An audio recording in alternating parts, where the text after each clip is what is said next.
हरे कृष्णा। जय श्री हरि। प्यारे भक्तों, आज आप श्रवण करें पापांकुशा एकादशी की व्रत कथा। इस साल पापांकुशा एकादशी व्रत 2 दिन रखा जाएगा। पहला 13 अक्टूबर को और दूसरा 14 अक्टूबर को। धार्मिक मान्यता है कि पापांकुशा एकादशी व्रत रखने से जातक को सभी पाप और कष्टों से छुटकारा मिल जाता है। श्री हरि विष्णु जी की आराधना से जीवन में सुख, समृद्धि और खुशहाली आती है। एकादशी व्रत के दिन विष्णु भगवान और माँ लक्ष्मी की पूजन करने के बाद एकादशी व्रत कथा को अवश्य पढ़ना या फिर सुनना चाहिए। इन कथा के श्रवण के बिना आपका व्रत अधूरा माना जाता है।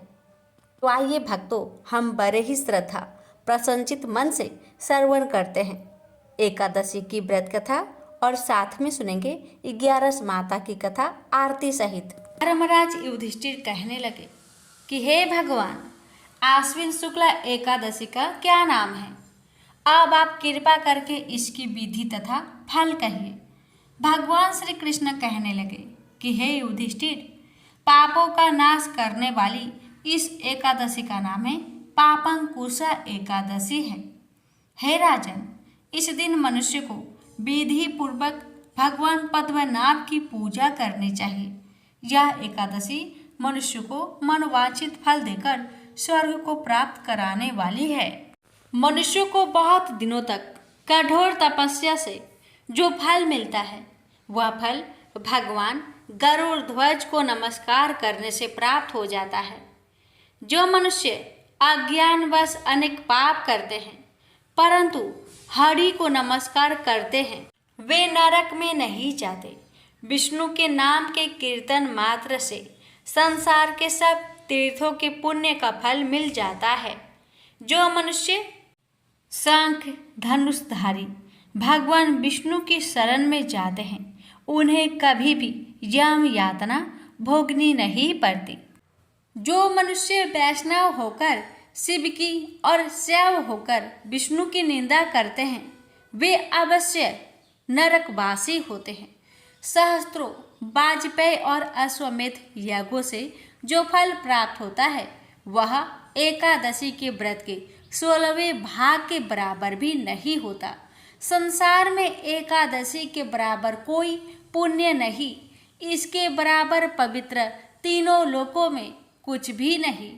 इस एकादशी के बराबर कोई व्रत नहीं। जब तक मनुष्य पद्मनाभ की एकादशी का व्रत नहीं करते, तब तक उनकी देह में पाप वास कर सकते हैं। हे राजेंद्र, यह एकादशी स्वर्ग, मोक्ष, आरोग्यता, सुंदर स्त्री तथा अन्न और धन की देने वाली है। एकादशी के व्रत के बराबर गंगा, गया, काशी, कुरुक्षेत्र और पुष्कर भी पुण्यवान नहीं है। हरिवासर तथा एकादशी व्रत करने और जागरण करने से सहज ही में मनुष्य विष्णु पद को प्राप्त होता है।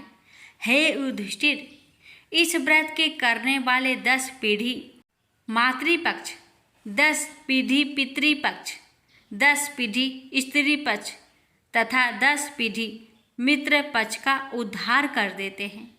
वे दिव्य देह धारण कर चतुर्भुज रूप हो, पीतांबर पहने और हाथ में माला लेकर गरुड़ पर चढ़कर विष्णु लोक को जाते हैं।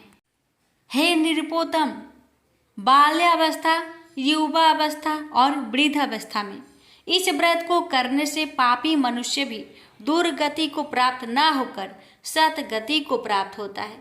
आश्विन मास की शुक्ला पक्ष की इस पापांकुशा एकादशी का व्रत जो मनुष्य करते हैं, वे अंत समय में हरिलोक को प्राप्त होते हैं तथा समस्त पापों से मुक्त हो जाते हैं। सोना, तिल, भूमि, गौ, अन्न, जल, छत्री तथा जूती दान करने से मनुष्य यमराज को नहीं देखता। जो मनुष्य किसी प्रकार के पुण्य कर्म किए बिना जीवन के दिन व्यतीत करता है, वह लोहार की भट्टी की तरह सांस लेता हुआ निर्जीव के समान ही है। निर्धन मनुष्य को भी अपनी शक्ति के अनुसार दान करना चाहिए तथा धन वालों को सरोवर, बाग, मकान आदि बनवाकर दान करना चाहिए। ऐसे मनुष्य को यम का द्वार नहीं देखना पड़ता तथा संसार में दीर्घ आयु होकर धनाढ्य, कुलीन और रोग रहित रहते हैं। भगवान श्री कृष्ण ने कहा, हे राजन, जो आपने मुझसे पूछा वह सब मैंने आपको बतलाया। अब आपकी और क्या सुनने की इच्छा है? प्रेम से बोलिए विष्णु भगवान की जय। एकादशी माता की कथा। एक बार एक राज्य में एक राजा रहा करता था। राजा बहुत ही बुद्धिमान और बलशाली था। राजा सदैव अपनी प्रजा का बहुत अच्छे से ध्यान रखता था। प्रजा भी अपने राजा को बहुत पसंद करते थे। राजा की 2 बेटियां थीं। राजा अपनी दोनों बेटियों से बहुत प्रेम करता था। राजा की छोटी बेटी देखने में बहुत सुंदर और आकर्षक थी और राजा की बड़ी छोटी बेटी के मुकाबले थोड़ा कम सुंदर थी। राजा की छोटी बेटी 11 माता की पूजा किया करती थी और सभी लोग राजा की छोटी बेटी से बहुत प्रेम करते थे और बहुत प्रशंसा किया करते थे। राजा भी अपनी छोटी बेटी को बड़ी बेटी से अधिक प्रेम करता था, जिस कारण राजा की बड़ी बेटी को अपनी छोटी बहन से बहुत नफरत होने लगी थी। राजा की दोनों बेटियां जब बड़ी हो गई तब एक पड़ोस राज्य में रहने वाला राजकुमार राजा की बड़ी बेटी के लिए रिश्ता लेकर आया। लेकिन जैसे ही उस राजकुमार की नज़र राजा की छोटी बेटी पर पड़ी तो वह राजकुमार राजा की छोटी बेटी पर आकर्षक हो गया और उससे पहली नज़र में ही प्रेम कर बैठा। उस राजकुमार ने राजा की बड़ी बेटी के साथ विवाह करने से मना कर दिया और उसने राजा से कहा कि मैं आपकी छोटी बेटी से विवाह करना चाहता हूँ। जिसके बाद राजा की बड़ी बेटी यह देखकर अपनी छोटी बहन से बहुत क्रोधित हो गई और राजा की बड़ी बेटी ने अपनी छोटी बहन को अपना सबसे बड़ा दुश्मन मान लिया। राजा की बड़ी बेटी ने अपनी छोटी बहन से बदला लेने का निर्णय लिया, जिसके लिए उसने अपनी छोटी बहन को जान से मारने का प्लान बनाया। राजा की बड़ी बेटी ने अपनी छोटी बहन को मारने के लिए सबसे पहले एक लड्डू में जहर मिलाकर अपनी छोटी बहन को दे दिया और उसको लड्डू खाने के लिए कहा। लेकिन लड्डू खाने के बाद भी छोटी बहन को कुछ नहीं हुआ।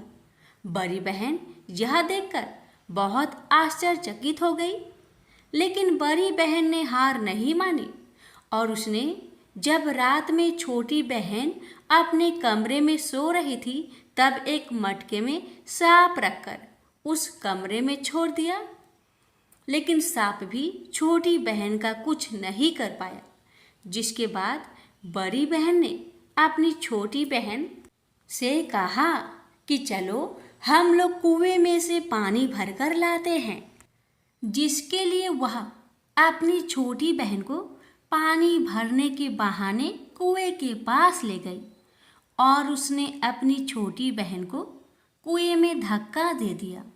लेकिन छोटी बहन को तब भी कुछ नहीं हुआ, क्योंकि हर बार 11 माता उसकी रक्षा कर रही थी और उधर बड़ी बहन अपने सारे प्रयासों के बाद असफल हो रही थी, जिससे वह बहुत क्रोधित होती जा रही थी।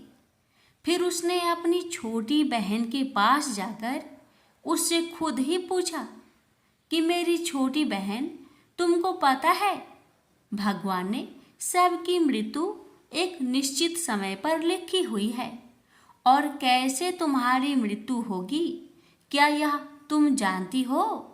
तब छोटी बहन ने अपनी बड़ी बहन को बताया कि हाँ, मैं तो जानती हूँ मेरी मृत्यु कैसे होगी। छोटी बहन से यह सुनकर बड़ी बहन मन ही मन बहुत प्रसन्न होने लगी और उसने अपनी छोटी बहन से कहा कि तो मुझे अपनी मृत्यु का राज बताओ। छोटी बहन ने अपनी बड़ी बहन से कहा कि मेरी मृत्यु तो एक तोते में है। जो तोते के गले में एक हार है, उससे मेरी मृत्यु होगी। जब कोई भी व्यक्ति तोते को मारकर वह हार अपने गले में पहनेगा तो मैं मूर्छित हो जाऊंगी, और जैसे ही उस हार को अपने गले से उतारेगा तो मैं वापस से जीवित हो जाऊंगी। अपनी छोटी बहन की मृत्यु का राज जानकर बड़ी बहन बहुत ही खुश हो गई और उसने अपनी छोटी बहन को मारने के लिए उसके पालतू तोते को ढूंढना शुरू कर दिया। और छोटी बहन को इस बात का आभास हो गया था कि कोई उसकी जान लेना चाहता है, जिसके लिए वह अपने पिताजी के पास गई और उसने अपने पिताजी से कहा कि पिताजी, मेरी मृत्यु के बाद आप मुझे जलाइएगा मत, बल्कि आप मुझे अपनी पुरानी वाली हवेली में एक पलंग में लिटाकर छोड़ दीजिएगा। अपनी छोटी लड़की की यह बात सुनकर राजा बहुत आश्चर्यचकित हो गए। राजा ने अपनी छोटी बेटी से पूछा, बेटी, तुम ये क्या कह रही हो? तब राजा की छोटी बेटी ने बताया, पिताजी, समय किसी के लिए नहीं रुका है, कब क्या हो जाए किसी को कुछ पता नहीं है। और फिर राजा ने अपनी छोटी बेटी से कहा कि तुम ऐसी बातें क्यों कर रही हो? 3 दिन में तो तुम्हारा विवाह है। लेकिन छोटी बेटी ने अपने पिताजी को ऐसा करने पर मजबूर कर दिया और उनसे वचन ले लिया। राजा ने भी अपनी छोटी बेटी की बात स्वीकार कर ली और 2-3 दिनों के बाद जब शादी का समय आया तब राजकुमार बारात लेकर राजा के घर आया और राजकुमार और राजा की छोटी बेटी का विवाह शुरू हो गया। जैसे ही राजा की छोटी बेटी राजकुमार के साथ फेरे लेना शुरू करती है तो उसकी बड़ी बहन अपनी छोटी बहन के कमरे में जाकर उसके तोते को पकड़ लेती है और उसको जान से मार देती है। तोते के गले में जो हार था उसको अपने गले में धारण कर लेती है। जैसे ही बड़ी बहन उस हार को अपने गले में धारण करती है तो उधर छोटी बहन 3.5 फेरे ही ले पाती है और वहीं पर बेहोश होकर गिर जाती है। जिसके बाद राजा ने बड़े बड़े दर्द हकीमों को बुलाया और अपनी छोटी बेटी का इलाज करने के लिए कहा। राजा की बात सुनकर वैद्य ने छोटी बेटी को जब चेक किया तो राजा को बताया कि आपकी छोटी बेटी ना तो जीवित है और ना ही मरी हुई है। यह मैं ऐसा पहली बार देख रहा हूँ। राजा ने वैद्य और हकीम को यह बात बाहर बताने से मना कर दिया और उनको कहा कि अगर तुमने यह बात किसी को बाहर बताई तो हम तुम्हें फांसी दे देंगे। राजा ने अपनी छोटी बेटी को पुराने महल में ले जाकर एक पलंग में लिटा दिया और वहाँ पर कुछ सैनिक को तैनात कर दिया। वापस अपने महल पर आ गया। राजा की बड़ी बेटी अपने पिताजी के पास आई और कहने लगी कि पिताजी, अगर यह शादी संपन्न नहीं हुई तो आपकी इज्जत का क्या होगा? आप कहे तो आपकी इज्जत बचाने के लिए राजकुमार से शादी करने के लिए तैयार हूँ। जिसके बाद राजा ने अपनी बड़ी बेटी की बात मान ली और राजा ने बड़ी बेटी को छोटी बेटी की कपड़े पहनाकर मंडप पर भेज दिया। लेकिन राजकुमार यह जान गया कि यह राजा की छोटी बेटी नहीं बल्कि यह राजा की बड़ी बेटी है। लेकिन जब राजकुमार ने शादी करने से मना किया तो सभी लोगों ने राजकुमार को विवश करके राजा की बड़ी बेटी से बचे हुए फेरे को संपन्न करा दिया और विवाह करवा दिया। जिसके बाद राजकुमार राजा की बड़ी बेटी को अपने महल ले गया। राजकुमार राजा की बड़ी बेटी से ना तो बात करता था, न ही उसको पसंद करता था और ना ही उसके आसपास भटकता था। और राजकुमार ने यह फैसला लिया था कि वह अपनी प्रेमिका को ढूंढ कर रहेगा और यह जानकर रहेगा कि उसके साथ हुआ क्या है। एक दिन राजकुमार अपने घोड़े पर सवार होकर राजा के पुराने महल के पास पहुंच गया, जहां पर उसने कुछ सैनिकों को देखा। महल के पास पहुंचकर राजकुमार ने जब महल को ध्यान से देखा तो वह समझ गया कि यह तो हमारे ससुर जी का महल है। तब राजकुमार ने सैनिकों से पूछा, तुम लोग यहाँ क्या कर रहे हो और इस महल के अंदर उस पलंग में कौन लेटा है? जिसके बाद सैनिकों ने बताया कि जहाँ पर राजा की छोटी बेटी लेटी है। यह सुनकर राजकुमार बहुत प्रसन्न हो गया और वह तुरंत अपनी प्रेमिका के पास पहुंच गया और उसकी सेवा करने लगा। जैसे ही रात हुई तो राजा की छोटी बेटी उठकर खड़ी हो गई। राजकुमार यह देखकर बहुत खुश हो गया और उसने अपनी प्रेमिका से पूछा कि तुम यहाँ क्या कर रही हो? तुम मेरे साथ मेरे घर चलो। राजा की छोटी बेटी ने राजकुमार को सारी बातें बता दी कि मेरी जान एक तोते में बसी थी और मैंने यह बात सिर्फ अपनी बड़ी बहन को बताया था और मुझे पता है कि उसने ही मुझे मारने का प्रयास की है। उसके पास एक हार है जिसको वह सुबह पहन लेती है और रात को उतार देती है। जब तक वह हार को पहने रहती है तब तक मैं मूर्छित रहती हूँ और जैसे ही वह हार को उतार देती है तो मैं जीवित हो जाती हूँ और जब तक मेरी बड़ी बहन के पास वह हार है तब तक मैं ऐसे ही जीवित और मूर्छित होती रहूँगी।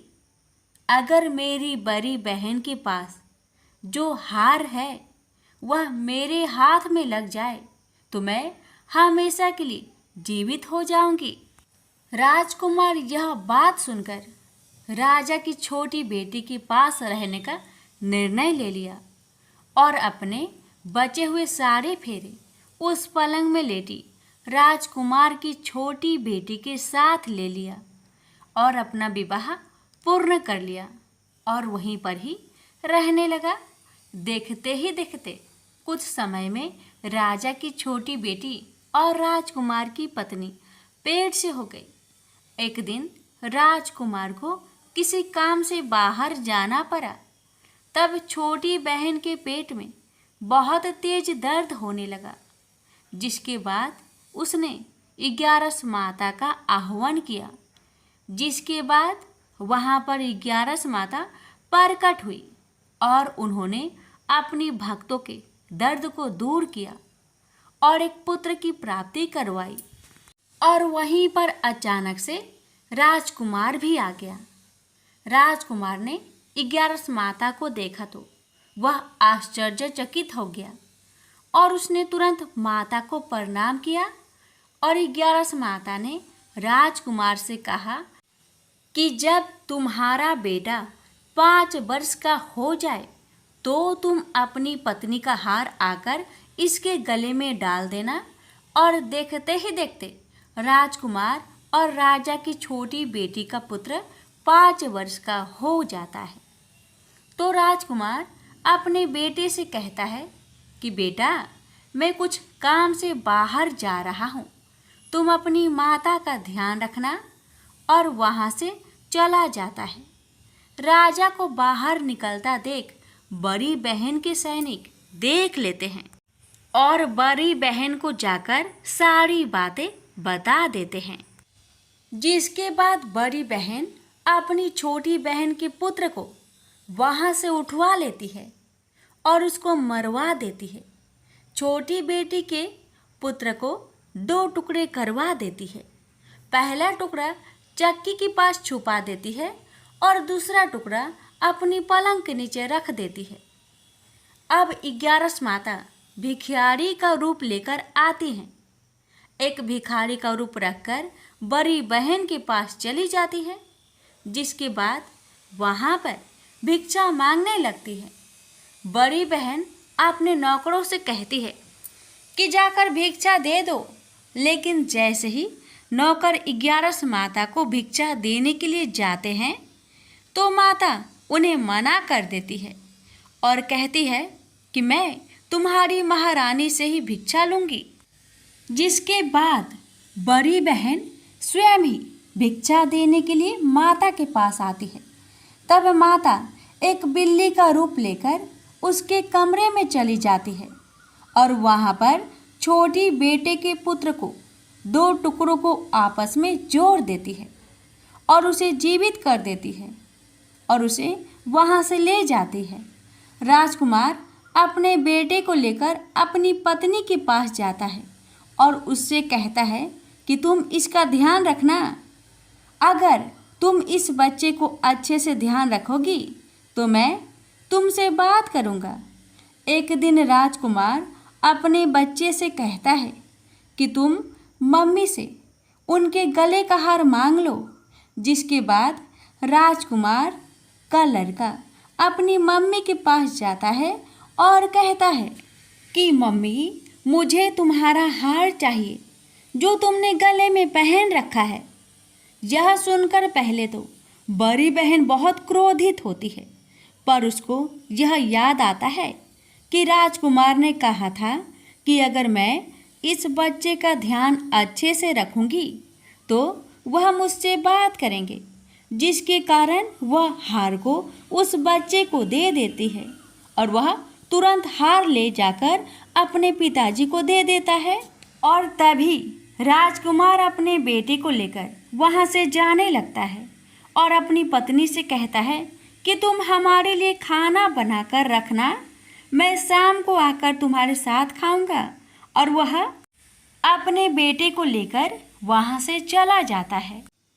जिसके बाद वह राजा के पास जाता है और उसको सारी बातें बता देता है। राजा अपनी बड़ी बेटी की यह करतूत सुनकर बहुत क्रोधित होते हैं और अपनी परवरिश पर ही दोष देने लगते हैं और राजकुमार को अपनी छोटी बेटी के साथ रहने के लिए आदेश देते हैं। 11 माता ने जैसी कृपा छोटी बेटी पर की, वैसी ही कृपा अपने सभी भक्तों पर करना, हर कष्टों को दूर करना। प्रेम से बोलिए एकादशी माता की जय। इस कथा को हर एकादशी व्रत कथा के साथ जरूर सुनना चाहिए। इससे लक्ष्मी नारायण एकादशी माता की विशेष कृपा प्राप्त होती है। प्रेम से बोलिए लक्ष्मी नारायण की जय, एकादशी माता की जय।